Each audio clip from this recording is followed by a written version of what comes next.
ایک اور حدیث میں حضرت ابو ہریرہ رضی اللہ تعالی عنہ سے مروی ہے کہ ایک مرتبہ رسول اللہ صلی اللہ علیہ وسلم نے صحابہ کرام سے فرمایا تم سب جمع ہو جاؤ، میں 1/3 قرآن کی تم پہ تلاوت کروں گا۔ صحابہ کرام جمع ہو گئے بہت سارے، نبی صلی اللہ علیہ وسلم تشریف لائے اور قل هو اللہ احد پڑھ کے چلے گئے۔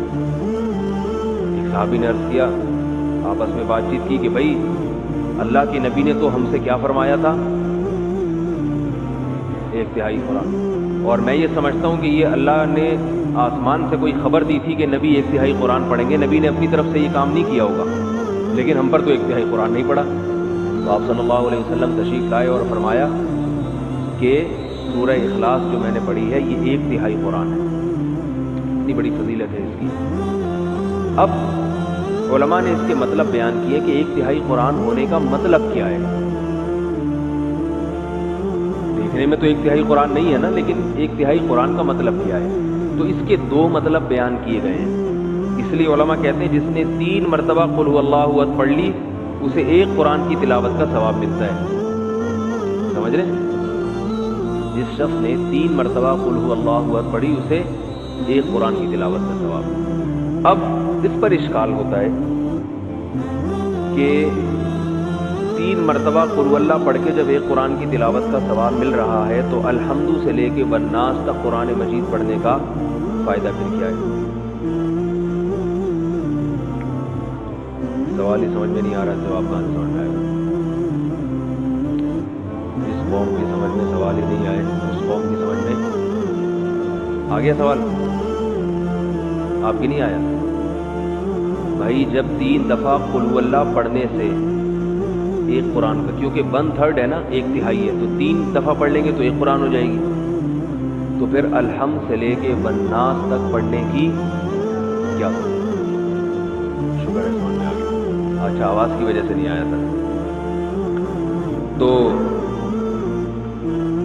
اس کی بہت ساری وجوہات یعنی جواب دیے گئے، لیکن اس کا سب سے بہترین جواب وہ ہے جو علامہ ابن تیمیہ رحمہ اللہ تعالی نے دیا ہے۔ وہ جواب یہ ہے کہ ہر چیز کا اللہ نے اپنے علم میں ایک ثواب رکھا ہے، وہ قیامت کے دن ملے گا، اس کی کوئی مخصوص وزن ہوگا، کوانٹٹی ہوگی، اس کی مقدار ہوگی، یہ تو اس شے کا ثواب ہے۔ تو اللہ نے اپنے علم میں قرآن کی، پورے قرآن کی تلاوت کا بھی ایک ثواب رکھا ہوا ہے، وہ 3 دفعہ قل هو اللہ پڑھنے سے بھی حاصل ہو جاتا ہے، جو اللہ نے پورے قرآن کی تلاوت کا ایک مخصوص ثواب رکھا ہے۔ لیکن جب آپ پورے قرآن کی تلاوت شروع کرتے ہیں الحمد سے، تو ہمیں پورے قرآن کی تلاوت کے ساتھ ساتھ کچھ اضافی ثواب بھی مل رہے ہوتے ہیں۔ مثال کے طور پر جب ہم قرآن کی تلاوت کریں گے اس میں سورہ فاتحہ بھی آئے گی، اس کے کچھ اضافی فضائل ہیں اس سورت کی تلاوت۔ سورہ بقرہ بھی آئے گی، سورہ بقرہ کے کچھ الگ سے اضافی فضائل ہیں جو اس کی تلاوت کے بارے میں وارد ہوئے۔ سورہ آل عمران بھی آئے گی، اس کے الگ فضائل ہیں۔ پھر قرآن مجید کی جو جنت اور جہنم کی آیتیں آئیں گی آپ کے سامنے، اس سے جو انسان کا دل بنتا ہے، جو واقعات آتے ہیں اس سے جو انسان کو عبرت حاصل ہوتی ہے، یا قرآن کی تلاوت سے اللہ کی جو محبت پیدا ہوتی ہے، یہ ساری اضافی چیزیں ہیں جو پورے قرآن کی تلاوت پہ آپ کو ملیں گی۔ تو سورہ اخلاص 3 دفعہ پڑھنے سے وہ جو اللہ کے علم میں 1 دفعہ قرآن کی تلاوت کا جو اصل ثواب ہے وہ مل جائے گا، لیکن جو اضافی ہیں، فاتحہ کے اضافی فضائل، سورہ بقرہ کے اضافی فضائل، پھر قرآن پڑھنے سے جو اللہ کی محبت اور قرب اضافی، یہ پورا قرآن پڑھے بغیر نہیں حاصل ہوگا۔ سمجھ گئے بات کو؟ یہ سب سے بہترین جواب ہے۔ اور بعض علماء نے یہ بیان کیا کہ یہ بھی ایک معقول جواب، اچھا جواب سمجھا گیا ہے کہ قرآن مجید میں بنیادی طور پر 3 مضامین بیان کیے گئے ہیں۔ ایک تو عقیدہ توحید کو بیان کیا گیا ہے، شرک کی نفی۔ دوسرا قرآن نے بیان کیا ہے احکام، یہ کرو، یہ نہ کرو، یہ حلال ہے، یہ حرام ہے، نماز پڑھو، روزے کرو، زکوٰۃ دو، زنا مت کرو، وغیرہ وغیرہ۔ یہ ایک قسم کا مضمون ہے۔ اور تیسرا مضمون ہے روز جزا، آخرت قائم ہوگی تمہیں۔ یہ پورے قرآن کا گویا کہ بیسک بنیادی 3 مضامین ہیں۔ تو سورہ فاتحہ میں توحید خالص کو بیان کیا گیا، تو قرآن کے 1/3 ٹاپک کو، 1/3 مضمون کو سورہ اخلاص کور کر دیتی ہے، اس لیے اس کو یعنی مضمون کے لحاظ سے، قرآن کے مضامین کے لحاظ سے 1/3 قرآن کہا گیا ہے۔ سمجھ رہے ہیں بات کو کہ نہیں سمجھ رہے؟ ایک چیز ایک لحاظ سے کچھ ہوتی ہے، دوسرے لحاظ سے نہیں ہوتی۔ جیسے میں نے بتایا تھا آپ کو کہ حدیث میں آتا ہے کہ سورہ فاتحہ جیسی کوئی سورت نازل نہیں ہوئی، لیکن حدیث میں آتا ہے سورہ فلق اور سورہ ناس جیسی کوئی سورت نازل نہیں ہوئی، تو حدیث میں اس کا جب دوسری حدیث میں جواب موجود ہے، سورہ فلق سورہ ناس افضل ما یتعوذ بہ المتعوذون، پناہ مانگنے والوں کے لیے، پناہ مانگنے مختلف قسم کے شر سے پناہ مانگنے والوں کے لیے ایسی صورت نازل نہیں ہوئی۔ تو رقیہ کے لحاظ سے سب سے افضل سورہ فلق اور سورہ ناس۔ تو ایک چیز ایک لحاظ سے افضل ہوتی ہے، دوسرے لحاظ سے افضل نہیں ہوتی۔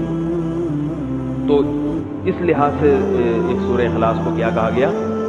سب سے بہترین سورت۔ تو حدیث میں آتا ہے رسول اللہ صلی اللہ علیہ وسلم کے دور میں صحابہ کرام ایک دفعہ سفر پہ گئے تو ایک شخص امامت کیا کرتے تھے ان میں، وہ ہر رکعت میں قل اللہ احد پڑھتے تھے۔ ہر رکعت میں کیا پڑھ رہے ہیں؟ صحابہ کو سوال پیدا ہوئی ہے بھئی کوئی اور سورت پڑھتے ہی نہیں۔ صحابہ نے نبی صلی اللہ علیہ وسلم سے تذکرہ کیا، آپ نے ان صحابی کو بلایا، تم کیوں پڑھ رہے ہو؟ انہوں نے فرمایا کہ مجھے اس سورت سے محبت ہے، مجھے اس سورت سے محبت ہے۔ حدیث آپ صلی اللہ علیہ وسلم نے فرمایا جس کا مفہوم ہے جنت کی بشارت دی آپ صلی اللہ علیہ وسلم نے کہ تمہیں اس سورت سے محبت ہے، تو اس پر آپ صلی اللہ علیہ وسلم نے ان کو جنت کی بشارت دی، کیونکہ اس سورت سے محبت ہونا کس کی علامت ہے؟ کہ اللہ کی توحید سے محبت، اور یہ اللہ سے سچی محبت کی علامت۔ تو اس لیے اگر کوئی ہر رکعت میں سورہ اخلاص پڑھتا ہے تو بھی ٹھیک ہے۔ البتہ نبی صلی اللہ علیہ وسلم کی جو عام سنت ہے وہ یہ کہ رکعتوں میں آپ الگ الگ صورتیں پڑھا کرتے تھے۔ اس لیے علماء کہتے ہیں کبھی جوش میں انسان نوافل میں ساری رکعتوں میں قل اللہ پڑھ لے جوش محبت میں، ٹھیک ہے، لیکن عام معمول اسی کا بنانا چاہیے جو نبی صلی اللہ علیہ وسلم کا اپنا معمول تھا۔ وہ کیا تھا کہ مختلف صورتوں میں مختلف رکعتوں میں مختلف صورتیں آپ صلی اللہ علیہ وسلم پڑھا کرتے تھے۔ حدیث میں رسول اللہ صلی اللہ علیہ وسلم رات کو سونے سے پہلے سورہ فلق اور سورہ ناس کے ساتھ قل هو اللہ احد کی تلاوت بھی کیا کرتے تھے۔ یہ بھی حدیث میں اس کی فضیلت آئی ہے۔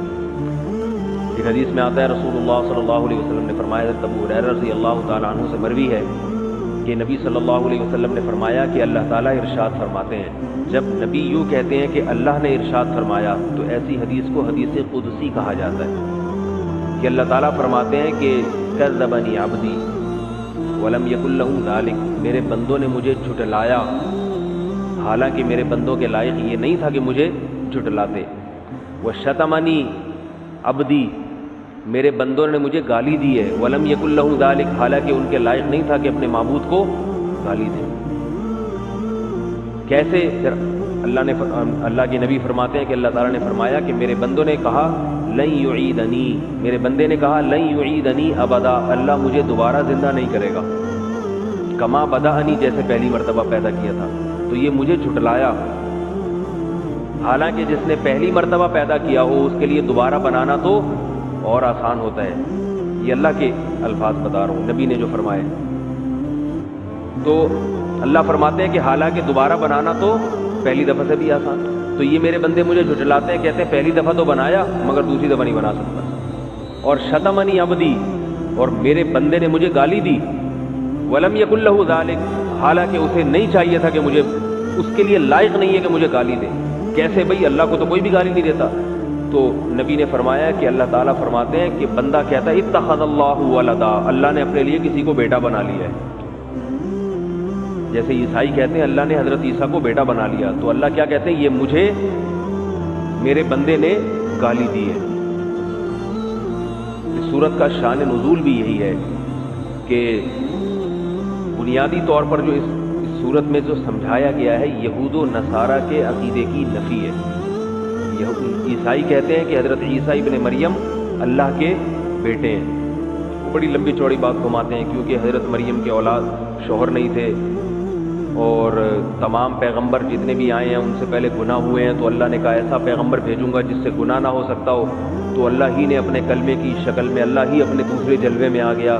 عجیب عجیب باتیں کرتے ہیں، کبھی کہتے ہیں حضرت عیسیٰ اللہ کے بیٹے ہیں، کبھی کہتے ہیں اللہ نے ان کو بیٹا بنا لیا ہے، جنا تو نہیں ہے لیکن خود بیٹا بنا لیا اللہ نے ان کو، کبھی کہتے ہیں کہ اللہ حضرت عیسیٰ کے جلوے میں آیا ہے، حضرت عیسیٰ کی ذات میں اللہ نے کبھی کہتے ہیں حلول کیا ہوا ہے، تو مختلف عقیدے ان کے کسی ایک بات پہ ٹکتے نہیں ہیں، تو اللہ نے ان تمام باتوں کی نفی کر دی کہ نہ عیسیٰ ابن مریم اللہ کے بیٹے ہیں، کیونکہ اللہ نے کسی کو جنا نہیں، اور نہ اللہ نے کسی کو اپنا بیٹا بنایا ہے، اور نہ عیسیٰ ابن مریم اللہ جیسے ہیں۔ وہ کہتے ہیں نا تین خدا میں سے ایک عیسیٰ ہیں، تو کوئی اللہ جیسا نہیں ہے، خدا نہیں ہے، سب مخلوق ہیں اللہ تعالیٰ کی۔ تو عیسائیوں کے نظریے کی نفی ہے۔ اس صورت کا شان نزول یہ ہے کہ ایک مرتبہ یہود و نصارہ کا ایک وفد رسول اللہ صلی اللہ علیہ وسلم کے پاس، یہود کا ایک وفد آیا اور رسول اللہ صلی اللہ علیہ وسلم سے کہنے لگا صف لنا ربک، کہ آپ ہم سے ہمارے رب کی اوصاف بیان کریں۔ یہودیوں کا شاید یہ خیال تھا کہ تورات میں تو لکھا ہے کہ اللہ جیسا کوئی بھی نہیں ہے، اگر یہ جھوٹے نبی ہوں گے تو غلط صفات بیان کرنا شروع کر دیں گے، بھئی وہ ایسا ہے، وہ اس طرح ہے۔ تو یہودی کہنے لگے کہ آپ بتائیے کہ اللہ تعالیٰ کی جنس کیا ہے، مرد ہے یا عورت ہے، اور کس چیز سے بنایا گیا ہے، کس چیز سے بنایا گیا، من الذهب ام من الفضة ام من النحاس، سونے کا بنا ہوا ہے، چاندی کا بنا ہوا ہے، یا پیتل کا بنا ہوا ہے۔ ہمارا جو رب ہے جس میٹر سے بنا ہے وہ میٹر کون سا ہے؟ اس پہ یہ صورت نازل ہوئی، اللہ احد اللہ الصمد، بے نیاز ہے، لم یلد ولم یولد، نہ جنا گیا اور اس کا کوئی ہم پلہ نہیں ہے۔ جب ہم پلہ نہیں ہے، لیسا کمثلہ شیء، جب اس جیسا کوئی ہے ہی نہیں ہے، تو سونے یا چاندی یا پیتل سے مثال ممکن نہیں ہے، کیونکہ یہ تو مخلوق کی مثالیں ہیں۔ اللہ مخلوق سے بالکل الگ ہے، ماورا ہے، ہماری عقلوں سے بالا تر ہے، تو اس کے پیتل مثال میں پیش کرنا، سونا مثال میں پیش کرنا یہ ممکن نہیں ہے۔ ایک روایت میں آتا ہے کہ مشرکین نے کہا، مشرکین مکہ جو تھے نا، وہ نسب کی بڑی بحث کیا کرتے تھے، نسب، کہ اس کا نسب کیا ہے، اس کا نسب کیا ہے۔ تو انہوں نے کہا کہ اے محمد آپ اللہ تعالیٰ کا نسب بیان کریں کہ اللہ کا نسب کیا ہے۔ تو اس پہ یہ صورت نازل ہوئی، لم یلد ولم یولد، نہ اس نے کسی کو جنا، نہ وہ کسی سے جنا گیا، اس کا کوئی نسب نہیں ہے۔ الاول سب سے پہلے ہے اور سب سے آخر، یعنی ہمیشہ سے ہے اور ہمیشہ رہے گا۔ تو توحید کا مضمون اس میں بیان کیا گیا۔ اللہ تعالی ہمیں سورت کے مضامین پر عمل کی توفیق عطا فرمائے، اور جن لوگوں کو زبانی یاد نہیں ہے ان کو تو کم از کم یہ سورت زبانی